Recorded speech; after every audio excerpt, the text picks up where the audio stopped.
तो जर्जर स्कूलों में स्कूल संचालन के चलते आए दिन हादसे हो रहे हैं प्रदेश में। झालावाड़ के पिपलोदी की घटना ने पूरे देश को झकझोर कर रख दिया था, जब छत गिरने की चलते 7 मासूमों की मौत हो गई थी।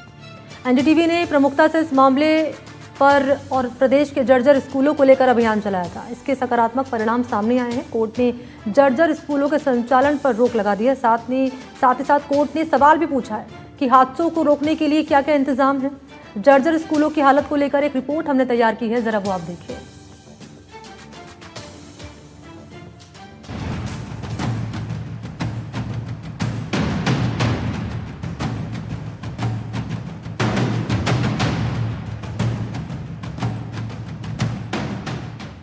झालावाड़ जिले के पिपलोदी में स्कूल बिल्डिंग गिरने के बाद हुए हादसे के बाद सरकार चेती है और राजस्थान में स्कूलों का सर्वे करवाया गया है।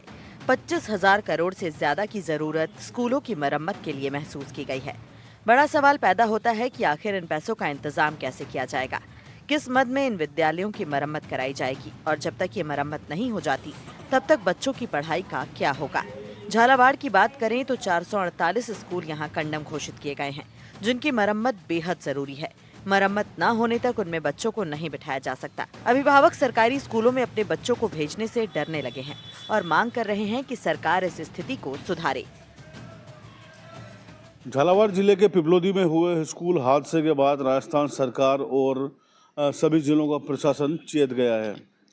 हादसे में 7 बच्चों की जान चली गई। कई सवाल पैदा हुए कि आखिर स्कूल की जो इमारतें हैं, इनकी वास्तविक स्थिति क्या है। कितनी इमारतें ऐसी हैं जो खतरनाक हैं, जिनमें हादसे हो सकते हैं। पिपलोदी में हादसा हुआ, 7 बच्चों ने अपनी जान गंवाई। सरकार ने सर्वे कराया, 25,000 करोड़ की जरूरत महसूस की जा रही है। 25,000 करोड़ पूरे राजस्थान के लिए मेरे हिसाब से थोड़ा कम रहेगा। खाली झालावाड़ ज़िले में ही हमारे काफ़ी सारे स्कूल ऐसे हैं जो बहुत ज़्यादा क्षतिग्रस्त स्थिति में हैं, जिनको बहुत ज़्यादा सहायता की ज़रूरत है। इससे शिक्षा का हनन भी हो रहा है और सभी बच्चों को परेशानियों का सामना करना पड़ रहा है। तो मैं सरकार से ये आग्रह करूँगा कि जल्दी से जल्दी इस काम को शीघ्र से शीघ्र निपटाने का प्रयास करें। कागजी तौर पर बातें हुई हैं, कैसे इंतजाम हो पाएगा? होना चाहिए इंतजाम, तभी जाकर के आगे जाकर के ये सारी व्यवस्था बैठेगी, इन बच्चों को पढ़ाई मिलेगी, है ना। अब वैकल्पिक तो समस्या ऐसे नहीं निपटेगी। आज यहाँ के बच्चे स्कूल में पढ़ने जा रहे हैं, वहाँ पर तो कब तक? आज पानी आया, छुट्टी है, फिर कल पानी नहीं आया, उधर से वापस इधर, तो कहाँ तक ये बच्चे इधर से उधर होते रहेंगे। इनका सारा पढ़ाई डिस्टर्ब होती है। वैकल्पिक व्यवस्थाएं मैंने पहले भी बताया आपको, कुछ जगहों पर है, कुछ जगहों पर कोई वैकल्पिक व्यवस्था नहीं है। झालावाड़ प्रशासन ने भी पूरे मामले को लेकर एक अच्छी पहल की है। झालावाड़ प्रशासन ने अपनी तरफ से कुछ फंड भी राइज किया है और वहाँ के लोगों की मदद की है। इसी प्रकार से अन्य जिलों में भी इस प्रकार की व्यवस्थाएं की जा सकती हैं। भामाशाहों के माध्यम से भी काम करवाए जा सकते हैं, क्योंकि आखिर में सबसे बड़ा सवाल यही पैदा होता है कि सरकार इतना पैसा लाएगी कहाँ से जो इन स्कूलों की हालत सुधर पाएगी। डीडवाना जिले में 1,385 स्कूलों का सर्वे करवाया गया था। इस सर्वे में 95 भवन पूरी तरह जर्जर मिले, जिन्हें जमींदोज किए जाने की सिफारिश की गई है। इसके अलावा जिले की स्कूलों के कुल 11,541 कक्षों में से सिर्फ 2,085 ही पूरी तरह सुरक्षित पाए गए हैं। इन हालातों के बावजूद भी सरकारी स्कूल जर्जर और खस्ता हाल स्थिति में है, लेकिन फिर भी मजबूरी में उन स्कूलों में बच्चों को पढ़ाया जा रहा है। हमारी टीम डीडवाना के पास मारवाड़ के बालिया गांव पहुंची, जहां राजकीय बालिका उच्च माध्यमिक विद्यालय का जायजा लिया। 300 से ज्यादा विद्यार्थियों और 12वीं तक संचालित इस स्कूल में मात्र 8 कमरे हैं, उनमें भी 3 कमरे जर्जर स्थिति में हैं। बालिया गांव की बालिका उच्च माध्यमिक विद्यालय की कक्षा 10 में हम खड़े हैं। यहाँ कुछ बालिकाएं अध्ययन कर रही है। आप देख सकते हैं ये बालिकाएं ऐसे कमरे में अध्ययन कर रही है जो पूरी तरह से जर्जर हो चुका है और हाल ही में जो सर्वे हुआ है उसमें भी इस स्कूल को शामिल किया गया है। इसके कक्षों की अगर छत की आपको स्थिति दिखाऊं तो आप देखेंगे किस तरह से छत से चूना गिरता है और पानी टपकता है। बरसात के दिनों में छात्राओं को अध्ययन करने में कई तरह की दिक्कतें उठानी पड़ती है और मजबूरी में इन्हें बाहर खुले मैदान में अपनी पढ़ाई करनी पड़ती है। यहाँ कुछ छात्राएं मौजूद है, हम इनसे भी बात करेंगे किस तरह की इन्हें समस्याएं हो रही है। बेटा क्या नाम है आपका? तमन्ना। किस तरह की दिक्कतें होती है बताओ। पानी टपकता है और चूना गिरता है। बेटा आपका क्या नाम है? नजराना। पूरी बात बताओ, स्कूल की आपकी हालत क्या है? यहाँ से पानी टपकता है और बरसात के मौसम में या चुनना पड़ता है और हमें बाहर बैठना पड़ता है। बेटा क्या नाम है आपका? अंजलि। अंकिता, बताओ स्कूल की हालत क्या है? बहुत खराब है। किस तरह से पूरी बात बताओ। हमारे ऊपर छत का पानी टपकता है और पानी आता है ऊपर से। इसी छत के नीचे बैठ करके अपना अध्ययन कर सके, उन्हें मजबूरी में बाहर से खुले आसमान के नीचे अध्ययन ना करना पड़े। इन कमरों की छत से चूना और पत्थर गिरते हैं। बारिश के दिनों में छत से पानी भी टपकता है। इन कमरों में सीलन आ गई है। छत की पट्टियों का चूना नीचे गिर रहा है और छत से पानी भी टपकने लगा है। कमरों की हालत इस कदर बदतर है कि कमरों के अंदर जाने से भी डर लगता है। सुरक्षा की दृष्टि से स्कूल प्रबंधन ने कुछ कमरों में क्लास लगाना बंद कर दिया है।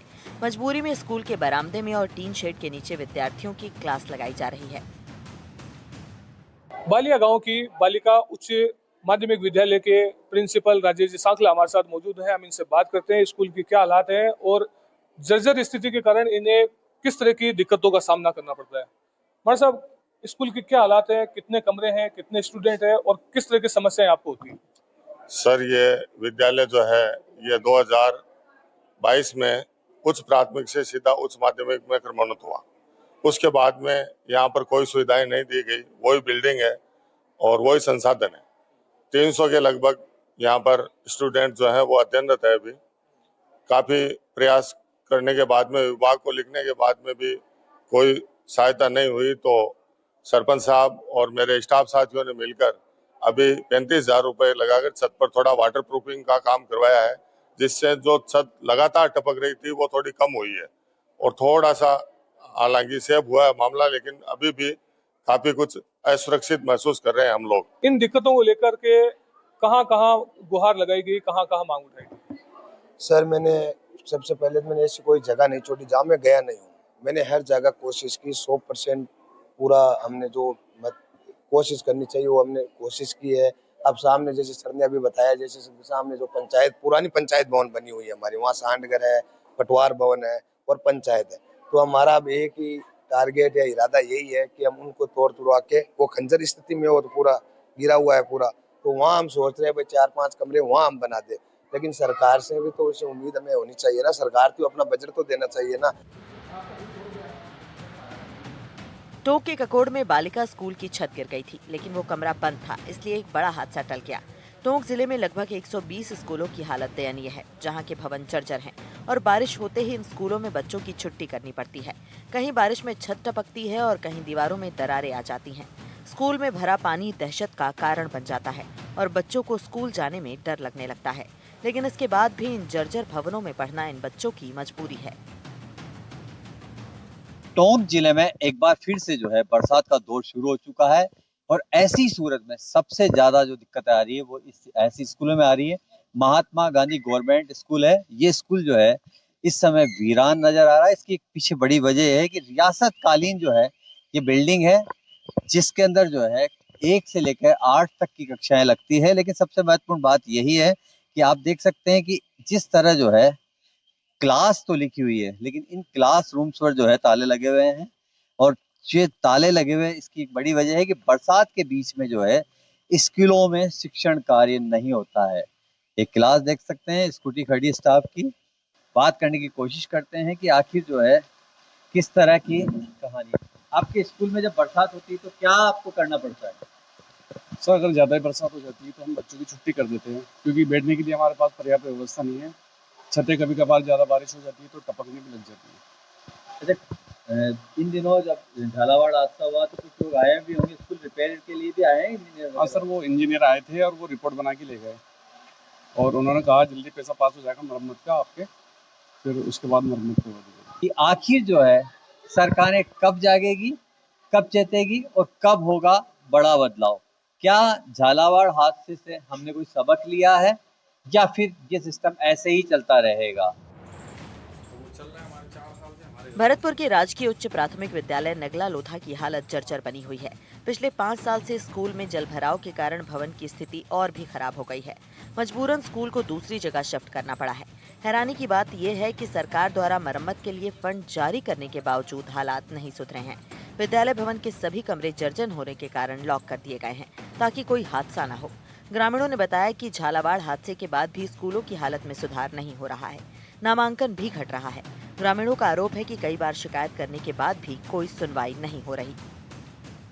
मेरे साथ में विद्यालय के बच्चे हैं, उनसे बात कर लेते हैं। क्या नाम है आपका? कपिल। कपिल, कहाँ चल रहा है ये स्कूल? दूसरों के घर पे। जो आपकी बिल्डिंग है स्कूल की, उसकी क्या हालत है? बहुत खराब है। डर लगता है आपको? हाँ। पट्टी वट्टी टूटी हुई है? हाँ। सांप भी आप निकलते हैं? आपका क्या नाम है? योगेश। योगेश, कौन सी क्लास में है आप? 5। क्या डर लगता है आपको स्कूल को देखते हुए? लगता है। क्या हालत है स्कूल की? भला बहुत खराब है। हालत खराब है उसकी। क्या नाम है? डोरीलाल। डर लगता है स्कूल में? हमें। क्यों, क्या वजह? उसमें पानी भर रहा है। दीवार टूटी हुई है। विद्यालय के बच्चे हैं और इनका जो कहना है कि जो विद्यालय है पूरी जर्जर हालत में है, पानी भरा हुआ है, बिल्डिंगें तिरकी हुई हैं दीवारों से। जब भी बारिश होती है छतों से पानी टपकता है, बच्चों को डर लगता है। डर के साए में पढ़ने के लिए मजबूर हैं। कई बार यहाँ के जो शिक्षक हैं लिखित में शिकायत दे चुके हैं, लेकिन अभी तक जो भवन की स्थिति है वो जस की तस बनी हुई है। भीलवाड़ा के जर्जर स्कूल भवन प्रशासन और अभिभावकों के लिए सिरदर्द बने हुए हैं। बजट के अभाव में जर्जर भवनों को जमींदोज करने का काम भी अभी तक पूरी तरह अमल में नहीं आ पाया है। भीलवाड़ा में करीब 80 से ज्यादा स्कूल ऐसे हैं जिन्हें जमींदोज करना बाकी है। अभी हम खड़े हैं कपड़ा नगरी भीलवाड़ा की सबसे प्राचीन या पुरानी स्कूलों में शुमार आजादी के समय में जो बनी हुई स्कूल थी भीमगंज स्कूल, जिसका भवन वापस हर 10-20 साल में नया बना है। मगर यहाँ पर जर्जर जो भवन है वो कहीं ना कहीं हादसों को निमंत्रण दे रहा है। ये भीमगंज विद्यालय का 1-2 मंजिला इमारत ऐसी है जिसपे चारों तरफ आप देखिए खतरे को भांपते हुए सर्वे टीम ने इसका सर्वे किया। इस विद्यालय का 108 बच्चों का नामांकन है इस विद्यालय में। आस पड़ोस के ऐसे बच्चे यहाँ पढ़ने आते हैं जो गरीबी रेखा के नीचे जीवन यापन कर रहे हैं। आप ये देखिए साफ तौर पे खतरे का निशान बनाया हुआ है। इस हर कमरे के बाहर इस पूरी बिल्डिंग में 4 ऐसे कमरे नीचे हैं, 4 कमरे ऊपर हैं जिनमें स्पष्ट लिखा हुआ है क्षतिग्रस्त है और जर्जर होने से कारण सील किया गया है। ये 31 तारीख को सील कर दिया गया था, 31 जुलाई को इन कमरों को सील कर दिया गया। इस तरफ आप ये देखिए चारों तरफ रस्सी बांधकर बच्चों का प्रवेश, कहीं ना कहीं जो स्थानीय प्रबंधन है, स्थानीय स्टाफ है, उसने बच्चों की सुरक्षा को देखते हुए ये सब इंतजाम तो कर दिए हैं। मगर ये इंतजाम अभी भी ऐसा लग रहा है जिस तरह से झालावाड़ के बाद बूंदी से पहले उदयपुर में जो हादसा हुआ ये कहीं ना कहीं नाकाफी साबित होता दिख रहा है। यहाँ पे आप देखिए इस विद्यालय में आज भी पुराने समय का बना हुआ विद्यालय है। अभी हमारे बीच में एक अभिभावक है। भैया आप कैसे आए स्कूल में? भी बच्चों को लेने आए। बच्चों को लेने आए? हमारे भाई पढ़ते हैं। आपके भाई पढ़ते हैं? क्या लग रहा है जो स्कूल के भवन को देख के? तो इधर पानी वानी आता है नीचे, पूरी सीमेंट गिर चुकी है, छत की गिर गई छत। तो कभी बच्चों ने डर बताया नहीं आपके भाई ने आपको कितना डर लगता है स्कूल? बताया सर, ये तारबंदी कर रखी है यहाँ पे। एक माता जी हो रहे, क्या बच्चों को लेना है आप स्कूल? हाँ। कैसा है स्कूल में? स्कूल में बहुत समस्या आ रही है, तो पानी गिरने की बच्चे भी, मैडम भी सुरक्षा रखा रखे सब, ये तार वार रस्सी बांध के बच्चे को जाने नहीं दे रहे वहाँ पे। तो बच्चों को तो नहीं जाने दे रहे, पर डर तो लगता है। स्कूल आता है बच्चा तो। इस स्कूल में बेटा जो 4 कमरे हैं जो तो बंद कर दिए हेड मास्टर मैडम ने, हेड प्रिंसिपल मैडम ने, पर अभी कैसा डर तो नहीं लगता? अब तो बंद कर दिया उधर तो लगता है। क्यों? पिछली बार भी पड़ गया था इसलिए मैम ने यहाँ पर लगा दिया है, यहाँ पर जाने के लिए मना कर रखा है। मना कर रखा है। क्या गिरा था पिछली बार बेटा? दीवार गिर गई थी। बूंदी जिले में पिछले 2 दिनों से लगातार स्कूल भवन की छत गिरने और प्लास्टर गिरने की घटनाएं सामने आई हैं। बच्चों के साथ लगातार खिलवाड़ किया जा रहा है। पिछले दिनों लगातार बारिश की वजह से भवनों की हालत और भी जर्जर हो गई है। स्कूल प्रबंधन की ओर से सर्वे रिपोर्ट तैयार करवाकर जिला शिक्षा विभाग को भेज दिया गया है और अब बजट का इंतजार है। बजट आने के साथ ही इन स्कूल भवन का काम शुरू हो सकेगा, लेकिन जर्जर हालत के बीच स्कूल भवनों में पढ़ाई जारी है। सबसे भयावह तस्वीर तो जिले के नैनवा इलाके के सरकारी स्कूल से सामने आए हैं, जहां पर स्कूल के भवन की छत पूरी तरह से गिरकर जमींदोज हो गई। इन तस्वीरों को देखकर ऐसा लगता है कि अगर इसके नीचे नौनिहाल पढ़ रहे होते तो अंजाम झालावाड़ वाली घटना जैसा हो सकता था। नहीं, महात्मा गांधी राजकीय विद्यालय में कहीं भी जर्जर वाली स्थिति नहीं है। बिल्कुल हमारी नई बिल्डिंग बनी हुई है जहां हम बच्चों को बिठा रहे हैं 1-2 कमरे हैं जहाँ थोड़ी मरम्मत की आवश्यकता है और उसके हमने प्रस्ताव विभाग को दे रखे हैं। नैनवा रोड स्थित Mahatma Gandhi English medium school के हाल भी बेहाल हैं। जिले में लगातार हो रही बारिश की वजह से स्कूल की छत लबालब हो गई है और क्लासरूम में पानी टपक रहा है। बिल्डिंग में कई जगह दरारें हो गई हैं। जगह जगह से प्लास्टर गिर रहा है। स्कूल की छत से सरिया नजर आने लगा है, जिसकी वजह से यहाँ शिक्षक और छात्र डर के साए में रहने को मजबूर हैं। एनडीटीवी संवाददाता सलीम अली ने बदहाल स्कूल का जायजा लिया। स्कूल परिसर से लेकर कक्षा कक्ष तक पानी और सीलन नजर आई और कई जगह पर प्लास्टर के उखड़ने की स्थिति भी देखने को मिली। स्कूल के प्रधानाचार्य शकुंतला गोचर ने कहा कि स्कूल की सारी रिपोर्ट जिला शिक्षा अधिकारी को बनाकर भेज दी गई है। जब भी वो फंड जारी करेंगे, स्कूल में निर्माण कार्य करवाया जाएगा।